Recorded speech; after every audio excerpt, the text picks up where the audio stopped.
என் பெண் குழந்தைக்கு நடந்ததுக்கு தயவு செஞ்சு தண்டனை வாங்கி கொடுங்கன்னு காலில் விழுந்தது அப்பா இல்ல, ஒட்டுமொத்த சமுதாயமே காலில் விழுந்துருச்சு. கேவலம். இது வெக்கமா இருக்குங்க. உங்க காம வெறி ஒரு குழந்தைகிட்டயா போகணும்? அந்த குழந்தைக்கு முதல்ல காமம்னா என்னன்னு தெரியுமா?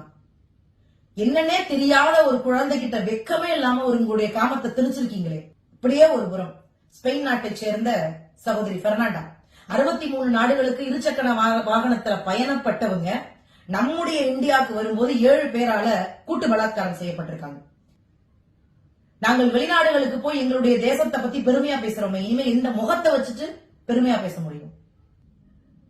அபார்ட்மெண்ட்ல பக்கத்து வீட்டுல இருக்கிறவன் தானே நம்பி விட்டு அந்த குழந்தைய வன்புணர்வு செய்யும் போதுமே அமைதியா தானே இருந்தோம். எங்களால என்ன செய்ய முடியும்? நாங்க சட்டம் இயற்றோமா? எங்களுக்கு என்ன தெரியும்? மிஞ்சி பிஞ்சி போனா சமூக ஊடகங்கள்ல ஒரு பெண் குழந்தையினுடைய தாயா கதற மட்டும்தான் முடியும். தொடர்ந்து கற்பழிப்பு. இவர்களுக்கு எப்பொழுது தண்டனை கிடைக்கும்?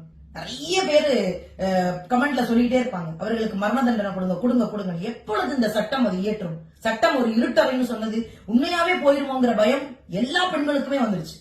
இந்த மாதிரியான ஒரு விஷயங்கள் நடக்கும் பொழுது சட்டப்படி அவர்களுக்கு மரண தண்டனை கொடுங்க.